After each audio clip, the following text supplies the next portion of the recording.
ఒక్కటయ్యే వేళన వైభోగం కళ్యాణం కమనీయం ఈ రెండు మనసులే రమణీయం ముడే ముళ్ళట ముడి పడుతుంటే ముచ్చట నాలుగు దిక్కుల కంట చూడ ముచ్చటైన వేడుకంట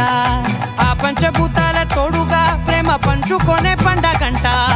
ఆరరుగల నిండుగా ఇది నూరెళ్ళ పచ్చని పంట